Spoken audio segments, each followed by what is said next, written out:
Visual Studio Talk Show.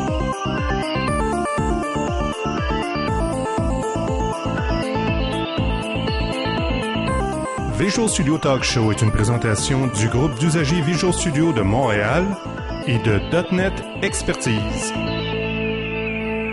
Visual Studio Talk Show. Bienvenue à une nouvelle émission du Visual Studio Talk Show, le podcast où on discute de construction de logiciels avec la plateforme .NET. Mon nom est Mario Cardinal. Avec moi, le co-animateur de l'émission, Guy Barrette. Bonjour Guy. Écoute Guy, on se retrouve encore une fois dans notre fabuleux studio mobile, c'est-à-dire ma voiture. C'est que cette semaine, on n'enregistre pas une entrevue avec un invité. On va vous présenter une entrevue qu'on a faite durant la DevTeach. C'est une entrevue avec Jean-Luc David et Jean-Luc nous entretient de WCF, Windows Communication Foundation. Donc, sans plus tarder, on écoute l'entrevue. Nous sommes à la conférence DevTeach avec Jean-Luc David. Salut Jean-Luc. Salut, comment ça va? Ça va bien. Guy Barrette avec moi. Oui. Puis, on profite de ta présence, Jean-Luc, à Montréal pour enregistrer un podcast sur WCF. En fait, on veut faire le tour de ce qui est .NET 3.0. On a déjà parlé de Windows Presentation Foundation. On a parlé de Windows Workflow Foundation. Donc, il nous reste à parler de WCF. Windows Communication Foundation. Ben, je suis vraiment excité d'être ici pour parler avec vous autres. Puis en plus, à DevTeach, t'es conférencier. C'est ça. Et ton sujet, c'est, Le WCF. comme par hasard, Parce que, Jean-Luc, t'es un habitué de notre émission, là. Ça fait quoi, deux fois que tu fais? Ça fait 2 fois, ouais. Puis cette année, il y a beaucoup de changements. Il y a du nouveau dans ta vie. Parce que à l'époque, tu étais un consultant autonome. T'as fait le saut chez Microsoft Canada. C'est ça, j'ai pris la pilule rouge. Puis donc, tu as joint l'équipe MSDN. Ouais. Principalement, là, ta job, c'est de te promener à travers le Canada, faire des conférences, présenter des technologies Microsoft. Puis adviser les développeurs. ouais, c'est le terme, en fait, ton rôle, c'est Developer Advisor. C'est ça. En français, comment on peut décrire ça? Oh, boy. Porteur de C'est la bonne responsable des relations avec les développeurs. parole. Responsable des relations avec les développeurs. Ben, en fait, c'est ça, là. Tu Ouais. parcours une partie du Canada pour donner des conférences. C'est ça. Puis, pour évangéliser nos technologies, puis pour parler aux développeurs de comment ils peuvent améliorer leur processus. Tu connais la formule, on commence toujours par une petite bio C'est ça. rapide. Donc, on parle que tu es chez Microsoft maintenant, mais dans le passé, écoute, t'es reconnu comme étant quelqu'un qui a participé à la rédaction de livres qui ciblait l'origine JavaScript parce que ta boîte avait fondé Storm Pixel, faisait beaucoup de sites web. T'as fait le saut du côté avec les technologies de Team System. T'as écrit 2 livres, entre autres, sur Team System. 2 livres que j'ai appréciés, que j'ai lus, que je pense que toi aussi t'es Ouais, lu. oui. J'ai même des copies autographiées. Oh, ça peut arriver, hein. Puis, t'avais même à l'époque reçu le titre de MVP Team System. Ouais. T'as fondé Storm Pixel, j'expliquais avant, donc t'as fait beaucoup de consultations. T'as même été dans les premiers Canadiens à être reconnus Visual Developer MVP. Oui. Donc, on retourne là en quoi, 2003? 2003, Cette 2004. année-là. Puis, dans une vie antérieure, t'es impliqué dans les communautés, créer des user groups et tout. Maintenant, t'as plus le droit parce que t'es rendu chez Microsoft, mais... C'est pas vrai, ça. T'as plus le temps. J'ai plus le temps, c'est ça. Ah! Mais t'es toujours impliqué, là. On te voit, bon, t'es basé à Toronto, faut dire. Et, t'es conférencier souvent dans les groupes d'usagers à Toronto.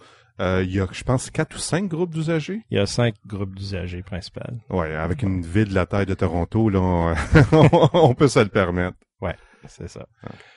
Donc, aujourd'hui, on parle de WCF. Windows Communication Foundation.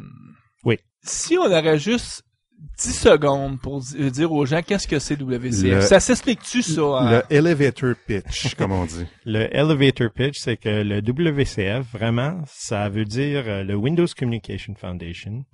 Et puis, c'est une technologie qui rassemble tout ce qu'on a appris à propos de la communication dans un API que les développeurs peuvent utiliser pour faire de la communication entre plateformes et puis pour faciliter la communication dans vos applications. Quand on parle de communication, là, c'est pas communiquer par modem, par FTP. C'est vraiment à un niveau en différents systèmes. Oui, c'est ça. Donc, souvent, ce qu'on va appeler des applications distribuées. Donc, j'ai un serveur qui doit parler avec un autre serveur ou j'ai un client qui doit parler avec un serveur. Donc, comment ces tiers-là se communiquent l'information? On s'entend tous que ça va probablement passer sur un réseau IP parce que c'est probablement le standard. Donc, on a fait un investissement vraiment fort dans les architectures orientées services. Et puis, le WCF, c'est vraiment une de ces technologies de base qui nous aide à mettre en marche ces architectures-là. Parce que les architectures orientées services, essentiellement, ce qui est la grande différence de ce que on pouvait faire quand on faisait, par exemple, de la programmation sur un système, ou en tout cas, quand on faisait de la programmation classique, c'est qu'essentiellement, les services sont tous autonomes, donc ils sont tous bués sur leur propre infrastructure. Donc, si on parle de services autonomes, distribués, ça prend des mécaniques de communication pour les rejoindre. Donc, les architectures de ce type-là, il y a différentes caractéristiques. Une des caractéristiques, c'est que les services sont isolés. Donc, il n'y a pas d'interdépendance entre ces services-là. Il y a une indépendance, en fait, de la localisation. Il y a une indépendance du transport, du protocole et du format. C'est indépendant des plateformes et de l'implémentation. Donc, tu peux utiliser le WCF pour communiquer avec un serveur Java, puis ou IBM ou n'importe quel. Parce qu'on présume que en dessous, à la couche network, la couche de communication très très bas niveau, c'est des paquets IP. Donc, on utilise le protocole que Internet utilise, c'est-à-dire TCP/IP. Oui, mais on utilise un protocole SOAP pour comme un langage de base pour communiquer entre ces plateformes-là. Mais avant WCF, dans le framework 2.0, on avait déjà des outils qui permettaient de communiquer. Là, tu mentionnes SOAP, donc on pouvait faire des services web. Oui. On pouvait faire, par exemple, du remoting. Oui. Donc, c'est tous des moyens de communication. On pouvait utiliser du MSMQ si on voulait faire, par exemple, de la communication asynchrone. Donc, si tu penses à un développeur juste ordinaire, il y a tellement de différents services, il y a différents types de communication que ça devient pas mal compliqué à apprendre. Tous les petits trucs là pour toutes les API qui étaient chacun différents. C'est ça. Donc, il y a l'ASMX, il y a les Enterprise Services. Il y a WSZ, qui est le Windows Service Extension. Il y a le System.Messaging puis .NET Remoting. Donc, tellement de manières à faire des affaires. Puis, qu'est-ce qu'on a de communiquer? Puis, en fait, qu'est-ce qu'on a appris? C'est que chacun de ces API de communication ont des forces puis des faiblesses. Donc, qu'est-ce qu'on a fait avec le WCF? On a rassemblé toutes les forces de chacun de ces API pour créer un nouveau API qui rassemble tout. Donc, pour l'ASMX, ça interopère avec les autres plateformes. Pour les Enterprise Services, c'est vraiment la programmation avec les attributs. Pour le WSZ, c'est le support pour les protocoles WS étoile, donc pour la sécurité, le transport. Donc là, tu es en train de nous dire les forces de chacune de ces plateformes-là. Ouais. Donc, tout ce qui était web service, c'était l'interopérabilité avec les autres systèmes. Tout ce qui touchait Enterprise Services, c'est le fait qu'on faisait de la programmation déclarative avec des custom attributes. C'est donc, ça. on n'avait pas besoin de savoir probablement programmer pour être capable de pouvoir définir les services qu'on voulait. Troisième, tu nous parlais de WSS, c'est le support de tout le WS étoile, tous les protocoles qui sont mis en place pour assurer sécurité, par sécurité, exemple. Puis la non-réplication, ces choses. C'est ça. Donc, c'est une organisation qui s'appelle Oasis qui ont établi ces spécifications-là, puis ça incorpore des compagnies comme IBM, Sun, puis Microsoft, puis d'autres. Puis dans l'autre spectre des communications, les MSMQ de ce monde, les systèmes de queue, eux, c'était quoi leur force? Donc, il y a System.Messaging, puis c'est implémenté de différentes manières dépendant de la plateforme, mais si on le regarde dans la perspective de Microsoft, c'est vraiment, on utilise le MSMQ comme le véhicule pour faire la messagerie. Puis ensuite, le .NET Remoting, ça nous donne l'extensibilité puis l'indépendance de localisation. OK. Sauf que, à la Framework 2.0, comme tu le mentionnais un petit peu tout à l'heure, on doit apprendre des API qui sont différents les uns des autres. Oui. En tant qu'architecte, au début, lorsque je fais l'architecture de mon application, je dois prendre une décision. Je dois dire, est-ce qu'on y va, par exemple, je vais prendre l'exemple typique, là, est-ce que j'expose mes services en service web ou en remoting? Donc, en remoting, je vais être en binaire, en TCP, ça va être hyper rapide. Par exemple, c'est de Microsoft à Microsoft. Ouais.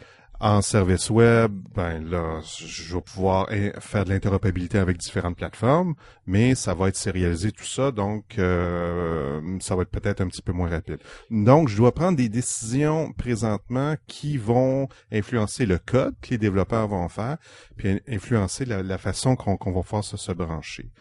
Donc, si en cours de projet, par exemple, si j'ai choisi remoting, puis on me dit ben là maintenant j'ai un nouveau feature que je dois ajouter ou un change request, puis on me dit il faut maintenant que tu exposes ton service en service web. Qu'est-ce que je fais? Là, je suis pris. Donc, je pourrais te parler un petit peu de la compatibilité entre ces technologies-là puis le WCF. L'ASMX, si tu fais des web services, des services web, ça va marcher vraiment bien avec le WCF. Donc, c'est une technologie qui fonctionne très bien avec. Avec les Enterprise Services, c'est aussi compatible avec le WCF. Si tu fais du WSE ou le Web Service Extension avec la version 3.0, ça a aussi une compatibilité parfaite avec le WCF. System.messaging, tu peux utiliser tes connaissances de MSMQ pour faire l'interopération avec le WCF. Puis le remoting, c'est le seul c'est pas très facile à faire de l'interopération avec le WCF, malgré, si tu regardes au .NET Framework 3.0, c'est basé sur le .NET Framework 2.0. Puis, le 2.0, ça supporte complètement le .NET Remoting. Donc, t'as pas besoin de changer à rien. Mais si tu veux faire du remoting avec le WCF, il y a un mode de communication qui est vraiment différent. C'est ça, il y a un mode de communication binaire, par contre, qui est l'équivalent de ce qu'on a en remoting. Mais mon point, c'était que là, présentement, avec 2.0, on est obligé de faire un choix tôt au niveau de l'architecture. Mais que avec WCF, ce sera pas un des avantages, c'est que on sera plus obligé. On pourra faire un choix qu'on sait qu'on pourra aisément changer dans le futur. C'est ça. C'est sûr que l'interopérabilité avec ton patrimoine qui a été développé en 2.0, 1.1, c'est quand même important, mais si on a la chance de pouvoir tout partir de zéro, on devrait toujours partir avec WCF parce qu'en cours de route, on peut changer notre stratégie à moindre coût. Ben, notre stratégie comme Microsoft, c'est le WCF. Donc, si tu investis là-dedans, nous autres, on investit tous nos produits dans le WCF. Supposons que j'avais besoin, au début, justement, on va prendre l'exemple de Guy. Guy disait, j'ai fait le choix de faire par exemple, de prendre une approche .NET Remoting. Oui, avec 2.0 ou 3.0? WCF. WCF. Donc, on y va en binaire, par exemple. Je vais en binaire. Mais maintenant, on me dit, tu vas faire que tu sois interopérable avec du Java. Puis là, je me dis, il faudrait peut-être que je change à du web service. Ça va être quoi l'effort en WCF pour changer ça? C'est-tu juste une question de changer des fichiers de configuration ou c'est plus complexe que ça? Ça dépend de la complexité de ton code de .NET Remoting, mais vraiment, oui, c'est exposer tes services en SOAP. Et puis, lorsque tu fais ça, tu as interopérabilité avec... Donc, tu vas aller dans des fichiers de configuration, tu vas juste changer en disant, je veux plus prendre ce type de channel-là, qui serait par exemple du .NET Remoting, je vais prendre Web Service, puis définir les bons passes, ces choses-là, puis bingo, ça va marcher sans que tu aies eu besoin de retourner dans ton code et repasser dans des milliers de lignes de code. Ça, c'est une des forces de WCF, c'est que l'implémentation du service est différente du transport, puis des ports, puis toute l'affaire. Donc, dans la configuration, tu peux changer comment que tu communiques avec le service. Donc, tu peux changer le TCP du... HTTP. HTTP, ouais. Tu peux changer le port. Disons que ton administrateur dit, on peut plus utiliser le port 92, il faut utiliser 93. Il n'y a pas de problème. Tu as juste seulement à le changer dans la configuration. Tu n'as pas besoin de rentrer dans ton code pour faire un refactoring pour enlever tous les ports 92. Ouais, ça, c'est majeur, ce que tu viens d'expliquer, Jean-Luc. Ça veut dire que, bon, l'exemple que je donnais auparavant avec 2.0, où j'étais pris avec un choix d'architecture lorsque je l'ai fait au début de l'application. Là, maintenant, avec WCF, je peux choisir au début de mon application de dire j'expose en binaire. Mais si j'ai une demande de changement plus tard qui me dit j'ai besoin d'exposer maintenant en service web, je peux le faire sans modifier une ligne de code. C'est ça. Seulement par configuration. Oui. C'est majeur, là. C'est incroyable, là. Donc, le code ne change pas. Qu'est-ce que ça a l'air, le code qu'on doit faire pour exposer un service? Le code est pas mal simple. Qu'est-ce que tu as? C'est une interface qui expose toutes les méthodes puis les classes que tu veux exposer comme un service. Puis, tu exposes les méthodes comme étant une opération du service. Et puis ensuite, tu commences avec l'interface. Ensuite, tu as l'implémentation de l'interface comme n'importe quel programme. Une classe, c'est ça. Et puis finalement, tu peux commencer une instance de service host qui va exposer le service sur le web. Tu peux l'exposer à travers d'un Windows Form, qui est vraiment quelque chose de super. Tu peux l'exposer à travers d'un console ou n'importe quel. Ou directement sur AIS. C'est ça. Ou d'un service web. Oui. Pas d'un service web, pardon. Oui, merci, messieurs. D'un service NT, ou ça peut être aussi dans IIS, je pense. C'est ça. Oui. OK. Donc, donc, pour bien utiliser WCF, la complexité sera plus tant dans ton code, parce que le code va être toujours un peu le même type de code. Ce qui va être plus de comprendre comment on configure nos fameux fichiers. Puis là, il y a des concepts qu'il faut qu'on maîtrise. Parce que tout ça, pour avoir réussi à unifier toutes ces mécaniques de communication-là, il a fallu qu'on crée des concepts forts, qu'on dit, dorénavant, on va avoir un concept de contrat, un concept de binding, donc de comment je m'attache, un concept d'adressage. C'est ça qu'il faut qu'on comprenne. Et un coup qu'on comprend ça, on est capable assez aisément de naviguer dans le monde WCF et rapidement est capable d'utiliser efficacement. En fait, quand tu regardes dans la configuration, il y a vraiment ces concepts de address, binding puis contract. Et puis, l'adresse, c'est vraiment comme une adresse courriel que tu enverrais. C'est une place où ce que tu peux accéder le service. Ça a du sens. On parle de communication. Il faut toujours que tu aies un point à qui tu envoies ça. Donc, là, il y a toujours une adresse. Où est-ce que ça doit se rendre? C'est le premier concept. Donc, ça peut être un URL ou c'est ce concept-là. Ensuite, le binding, c'est vraiment comment est-ce que tu veux communiquer avec ce service. Donc, est-ce que c'est une communication qui est duplex, tu vas recevoir des messages de retour, c'est-tu d'une direction, puis tu peux créer tes propres bindings si tu veux. Est-ce que dans le binding, on parle même du protocole? Oui. OK, donc si on va faire une analogie avec quelque chose dans la vraie vie. L'adresse, c'est un peu comme je veux parler à Guy. Donc, l'adresse, c'est Guy. T'sais? Ouais. Le binding, c'est comment je vais y parler. Y a-tu le droit de me répondre? On va-tu se parler en français, en anglais, en chinois? Donc là, c'est nos protocoles. Il y a toutes ces choses-là qu'on doit définir. Donc là, je suis en train de définir mon binding. Et la troisième chose, c'est le contrat. Le contrat. Donc, c'est quelle sorte de méthode que tu peux accéder à travers du service. Donc, par exemple, qu'est-ce que je peux lui demander? Donc, j'ai dit c'est en français, mais le contrat, c'est, je peux lui demander, Guy, tu vas monter l'émission du talk show. Tu vas monter toutes les émissions du talk show. Puis là, je sais qu'il va dire, oh, ce contrat-là, je suis pas d'accord. Est-ce qu'il y a une méthode? Non. Réponse non. Juste pour l'anecdote, Guy et moi, on se sépare à moitié-moitié le montage des émissions parce que on aime ça faire les podcasts, mais il y a un coût à payer, c'est qu'il faut monter les émissions. Tu connais ça, toi? Tu fais des podcasts? Je connais ça aussi. Donc, mais effectivement, le contrat, c'est définir les types de verbes qu'on peut s'échanger ou les types d'actions qu'on peut demander à l'autre partie. Exactement. Donc, address, binding et contracts, ça fait pas l'acronyme ABC? Exactement. Qui est quelque chose de fondamental avec WCF, le fameux ABC. Oui. OK, un coup qu'on a dit ça, est-ce qu'on en sait assez pour dire, OK, maintenant, on serait capable d'aller dans les fichiers de configuration puis se retrouver assez aisément? Oui. c'est vraiment surprenant comment tu peux implémenter la sécurité, puis si tu veux avoir un transport qui est vraiment reliable, tu peux implémenter ça encore dans une ligne de code de configuration. Donc, c'est vraiment accessible. Tout ce que tu fais, c'est tu rajoutes la configuration, puis automatiquement, c'est le WCF qui va générer tout le SOAP qui est nécessaire pour faire la communication entre Mais là, moi, service et je client. vais me faire un peu l'avocat du diable. OK. Ça semble facile comme ça, mais moi, il me semble à tous les fois là, que tu vas voir une présentation, puis on te fait des démos. Il y a toujours des mots comme endpoint. Là, après ça, tu vas avoir le port.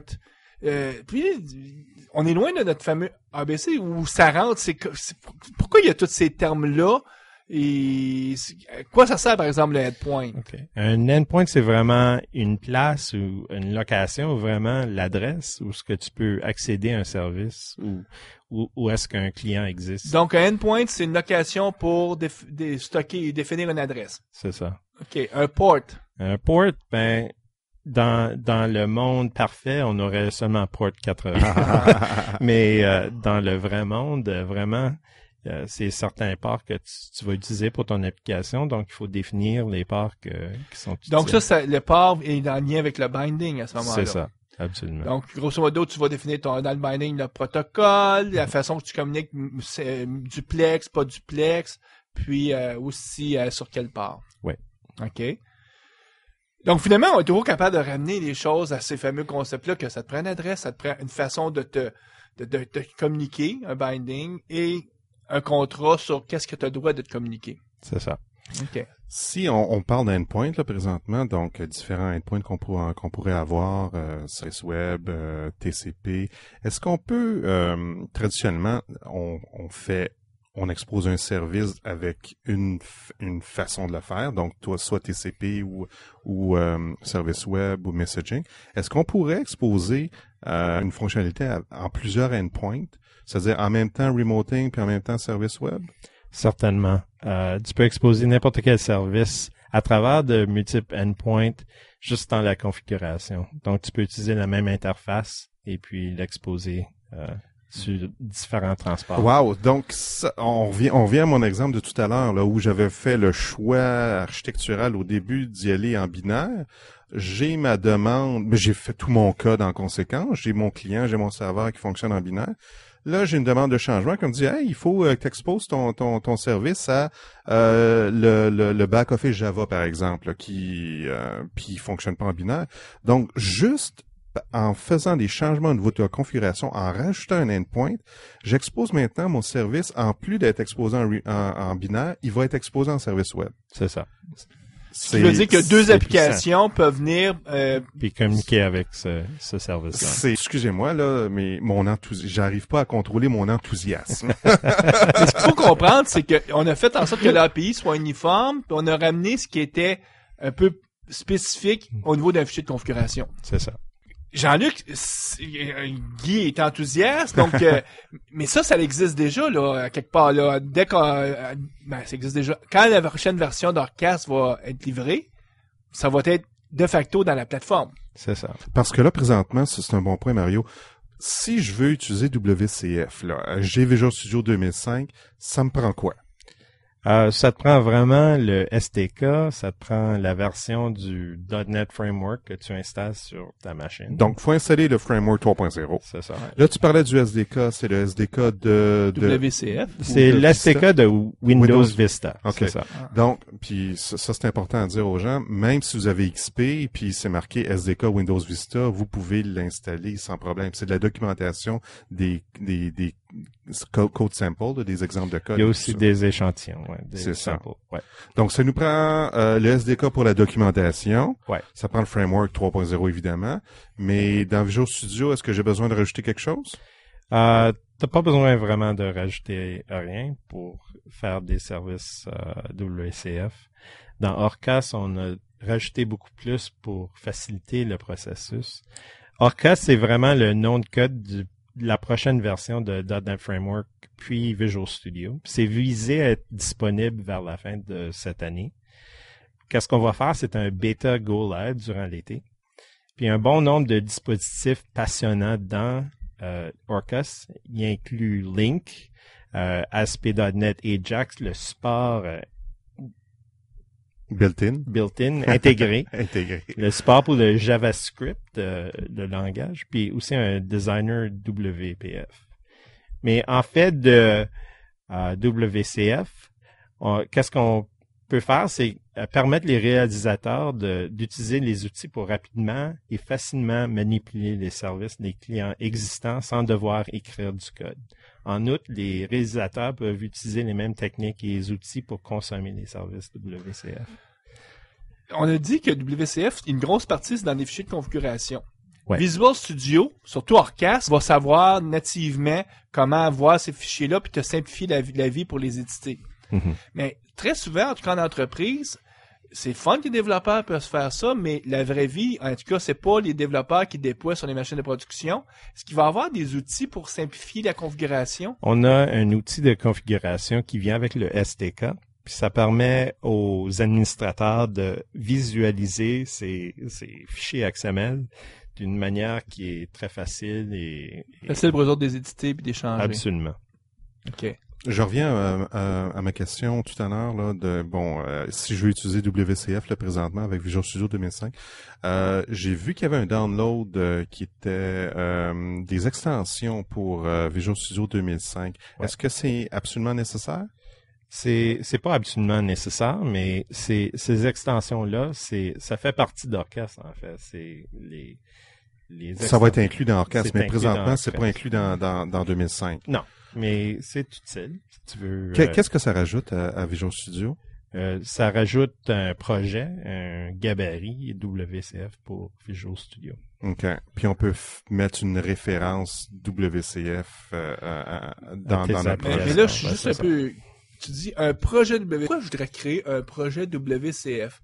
Seulement, tu sais, je vais me créer un projet où je fais, je sais pas, ma partie client qui va représenter ma couche présentation. Je pourrais avoir un autre projet qui pourrait être ma partie serveur. Ouais. Mais pourquoi un projet WCF? C'est quoi le... Ben, si tu y penses, dans une architecture à 3 parties, tu as la présentation, la couche de business logic, et puis tu as la couche l'accès du aux données. data, les données. Donc, pour la logique, tu peux créer la logique utilisant cette couche. En fait, ça fait du sens, Mario, parce que tu vas avoir ta logique d'affaires qui va être dans une couche qui est spécifique, mais cette couche-là, cette logique d'affaires-là, tu veux pas l'exposer en service, parce que tu vas peut-être vouloir l'utiliser dans une autre application directement. Donc là, tu vas vouloir créer, puis là, corrige-moi si je me trompe, Jean-Luc, mais tu vas vouloir créer une couche qui exposer ta logique. Ça serait une façade. C'est juste une façade, ça contient pas de logique, là. Puis ça va être une DLL. Donc, ce type de projet-là, WCF, ça crée des DLL, c'est ça? C'est ça. OK. Puis ça sert vraiment à faire une façade. Le modèle classique aujourd'hui, c'est on appelle ça un service façade, entre autres, là, à ma couche de logique d'affaires. OK. Ouais. Mais je sais qu'on peut avoir plusieurs types de hosts, d'applications hôtes là, qui vont hoster notre service. Mm-hmm. Donc on peut le faire dans une console, donc au command prompt. Donc c'est pas très utile à part le débogage. Si tu penses à comment tu peux transmettre ton service à quelqu'un pour tester ou n'importe quoi, un console, c'est parfait. C'est parfait. Ouais. Parce que au niveau de code, là, c'est très simple à développer. Ça, c'est compact. On peut hoster dans IIS, puis on peut aussi dans des services NT. C'est quoi les avantages puis les désavantages d'un et l'autre? Donc, IIS, ça serait la manière habituelle que tu hosterais. Donc, c'est commun. Dans un service NT, vraiment, il faut que tu penses, est-ce que c'est la communication qui est distribuée, vraiment distribuée, ou c'est une communication qui va se passer dans un intranet? Mm-hmm. Donc, ça dépend de le mode que tu vas utiliser. Il y a comme un overhead si tu mets sur IIS sur le web, puis... j'imagine que si tu utilises IIS comme host, tu peux pas exposer un service binaire. Ouais. Donc, il y a spécifiquement, si tu veux hoster un service binaire, ça serait sur un service NT. C'est ça. Par contre, j'imagine que en hostant dans IIS, tu as déjà tous des services qui sont offerts par... Autorisation, authentification. exactement. Donc, tu peux Si prendre tu t'envoies ton avantage service santé, des capacités de ASP.NET. Exactement. Donc, tu peux utiliser tout ça directement. C'est déjà fait pour toi. Ouais. Par contre, si tu crées un service NT, donc là, il faut que tu rajoutes tes méthodes d'authentification, peut-être. Il y a des méthodes d'authentification, en fait, des spécifications WS étoile. Mhm. Donc, c'est incorporé dans WS Sécurité. Donc, Jean-Luc, je pense qu'on a assez bien décrit là, les possibilités là, ou les features que WCF peuvent nous offrir.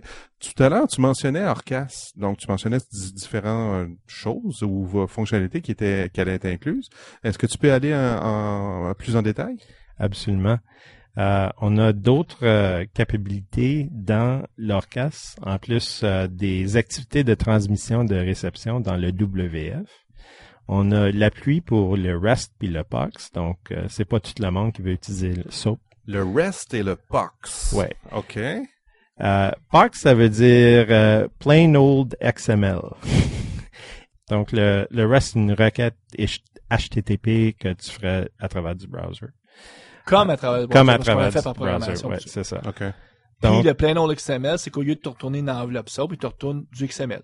Ah, OK, directement. Donc, on pourrait... Ça a l'avantage d'être totalement technologie agnostique parce que tu fais une requête HTTP, un post ou un get, tu reçois un document XML qui n'a pas de... Tu ne retournes que les données. Donc, et non l'enveloppe SOAP et tout ce qui vient dans le protocole. Il faut que tu programmes toutes les... Il faut que tu reconnais que ton application doit reconnaître c'est quoi ce XML. Absolument. Ouais. Il faut que tu saches comment le traiter, là. Ouais. On s'entend, là. Donc, il y a aussi un modèle de programmation Atom puis RSS. Donc, ça peut émettre des messages RSS. Des feeds RSS. Donc, tous les podcasts. Encore là, juste par configuration. Juste par configuration. Il y a l'intégration avec la ASP.NET et Ajax. Donc, une application Ajax peut consommer un service WCF. Okay, j'imagine que c'est un service qui passe sur HTTP. Oui, dans ce cas-ci. C'est ça. OK. En retournant un service web ou... Un service web. Donc, ça veut dire que dans le browser, tu fais une requête asynchrone. Asynchrone XML HTTP, là, standard. On te fournit même, on devait nous fournir un bout de code JavaScript qui fait ça. C'est ça. Puis du côté serveur, ben là, on fait un WCF au lieu d'avoir à faire du web classique, là. Absolument. OK. Puis finalement, il y a des nouvelles spécifications Oasis. Donc, ça change constamment. Puis là, on a toutes les améliorations. Ouais. OK, donc les spécifications, en fait, les diverses compagnies qui forment le comité apportent des changements aux différents standards. Puis ce que Microsoft fait, c'est que lorsque ces standards-là sont publiés, ils sont incorporés dans les prochains changements là au niveau de la plateforme. C'est ça. Okay. Donc ça, c'est dans Orcas. Oui. C'est une évolution finalement de WCF. Là, c'est pas des changements majeurs. Je pense que le changement majeur par rapport au .NET 2.0, le framework 2.0, c'est vraiment l'introduction puis l'unification de tout ce qui est messaging. Et dans Orcas, c'est une évolution. C'est ça. Donc, on regarde tous les besoins de personnes qui utilisent, les développeurs qui utilisent nos technologies, puis on incorpore toutes les recommandations qu'on reçoit de sources dans la plateforme. Parce qu'il faut bien comprendre, c'est que ce modèle-là, Microsoft, en tout cas, ils ont l'intention de supporter le plus longtemps qu'ils peuvent. En tout cas, jusqu'à preuve du contraire, c'est ce modèle-là, c'est-à-dire une API unifiée, on y va par des fichiers de configuration pour aller chercher les spécificités. Et là, maintenant, ce que Microsoft fait plus, c'est regarder, est-ce que j'ai d'autres types d'adressage, d'autres types de protocoles? Puis là, ben, vous mettez des extensions, comme par exemple RSS, qui est une nouvelle façon de pouvoir publier l'information. On dit, ben, regarde, ça pourrait être possible de faire, c'est sûr que dans ce cas-là, c'est pas duplex, hein? Non. Mais c'est une façon de publier de publier un service, donc Microsoft le fournit. Même chose avec Atom. Puis donc ça peut être juste ce type d'évolution-là qui va dans le futur, mais le cœur de, par exemple, de ce qui est de faire des web services, c'est déjà là, puis ça ne va qu'être mieux supporté encore plus parce que vous allez toujours vous assurer de suivre les normes. Donc, WS étoile. par exemple, si il y avait un nouveau protocole de communication qui serait inventé et qui serait adopté par l'ensemble des grands en informatique, ça serait logique de l'ajouter à WCF plutôt que d'en faire quelque chose de totalement séparé. C'est ça. Ben, d'ailleurs, quand tu parlais avec JavaScript, une des façons d'échanger de l'information de plus en plus pour les gens qui travaillent avec des browsers, c'est pas d'y aller avec XML, mais c'est de transporter du JSON. JavaScript, finalement, c'est comme du XML, mais c'est tes objets la notation est en JSON, JavaScript Object Notation. Ben, vous allez le supporter dans Orcas, ça. Absolument, oui. Donc, tout ce qui va apparaître de nouveau, Microsoft va mettre énergie pour s'assurer qu'on n'a pas besoin de changer de modèle de programmation parce que s'ils le font pas, ça va donner un incitatif aux gens de dire, je lâche WCF, puis votre vue, nous, on reste avec WCS pour ad vitam aeternam. C'est ça. Écoute, Jean-Luc, très informatif, bonne vulgarisation, encore une fois. On te remercie. Puis on va se revoir durant toute la semaine à DevTeach. Absolument. Ben oui, parce que tu donnes évidemment deux conférences sur WCF. 2 conférences. La première, c'est vraiment comment transformer une application qui utilise les différentes technologies qu'on offre dans le WCF, puis les avantages que tu pourrais voir de ça. Okay. Puis la deuxième conférence, c'est vraiment examiner toutes les améliorations dans Orcas, puis les différentes caractéristiques que tu peux utiliser. Okay. Si un développeur qui nous écoute est intéressé par WCF, c'est quoi qu'est-ce que tu lui suggérais de faire? Donc il y a plusieurs très bons livres sur le WCF pour commencer. Je pense pas que cette fois-ci que tu vas écrire un livre sur WCF. Non, malheureusement non. Mais on a un site qui s'appelle c'est à l'adresse wcf.netfx3.com. Donc c'est le site principal pour on va mettre le lien sur la page. C'est ça. Donc là, tu retrouves des informations sur les différentes parties du framework 3.0, dont WCF. En plus, on a des webcasts sur mon blog. C'est moi qui ai fait un webcast sur le WCF. C'est en anglais, malheureusement. Mais notre blog, c'est le blogs.mstn.com/cdndevs. Donc, on va mettre le lien sur la page. Parfait, c'est beau. Encore une fois, merci beaucoup. Merci, c'est moi qui te remercie. Merci Jean-Luc. Oui. Assistez aux rencontres bimensuelles du groupe d'usagers Visual Studio de Montréal afin de parfaire vos connaissances des technologies.net et aussi afin de faire du réseautage. Pour l'agenda des rencontres, veuillez consulter le www.guvsm.net. .NET Expertise est un réseau de consultants indépendants et experts dans les technologies .NET de Microsoft. N'hésitez pas à contacter un de nos consultants experts en visitant le www.net-expertise.com. Retrouvez les liens exacts sur le site de visualstudiotalkshow.com. Les actualités. Guy, y a-t-il des actualités à la veille de partir en vacances? Bof. Il y en a pas tellement. Ben, disons que lors de la dernière émission, notre segment d'actualité était très, très, très rempli. On avait plein de choses, des nouvelles de la conférence TechEd, plein d'annonces que Microsoft a fait. Puis, bon, il y a des hauts et des bas. Cette semaine, on n'a pas grand-chose. Honnêtement, j'ai gratté un petit peu les sites de nouvelles, les sites d'annonces, les blogs. J'ai rien trouvé d'intéressant de ton côté, Mario? Ben moi, la seule chose peut-être que je peux dire comme actualité, puis est-ce que c'est vraiment une actualité, c'est que il va y avoir une conférence DevTeach au mois de novembre à Vancouver, pour ceux qui ne le sauraient pas. Puis là, nous, on est dans la phase où on reçoit des soumissions pour les gens qui voudraient être conférenciers. Donc, si jamais vous avez un intérêt, vous allez sur le site DevTeach, vous allez voir là, comment vous inscrire puis soumettre une conférence. Faut pas hésiter, vous pouvez être surpris, on peut vous sélectionner. Donc, toi, Mario, tu t'occupes de trouver des conférenciers pour la piste d'architecture. Et de mon côté, moi, je m'occupe de la piste .NET là, en général. Donc, c'est une invitation pour ceux qui ont un intérêt. Nous, écoute, Guy, Du côté du groupe utilisateur Visual Studio, les conférences sont terminées. C'est la période estivale, donc comme toutes les années, il y a un arrêt durant l'été. Puis nous, cette année, avec le podcast, on va aussi arrêter pour le mois de juillet. On va recommencer à la fin août. Et notre prochaine émission va être avec Laurent Duvaux, qui va nous parler de Silverlight. Fin août. Ouais. Silverlight qui est un produit qui a été annoncé cette année à Mix et je pense que Laurent là est vraiment dedans à 100% là et Laurent qui est un MVP ASP.NET là. Donc il a vraiment eu la piqûre de Silverlight puis on va plaquer des dettes ça au mois d'août. Ben, d'ici là, on vous souhaite des bonnes vacances, profitez de votre été. Puis on se revoit à la fin de l'été. Au revoir. Hein?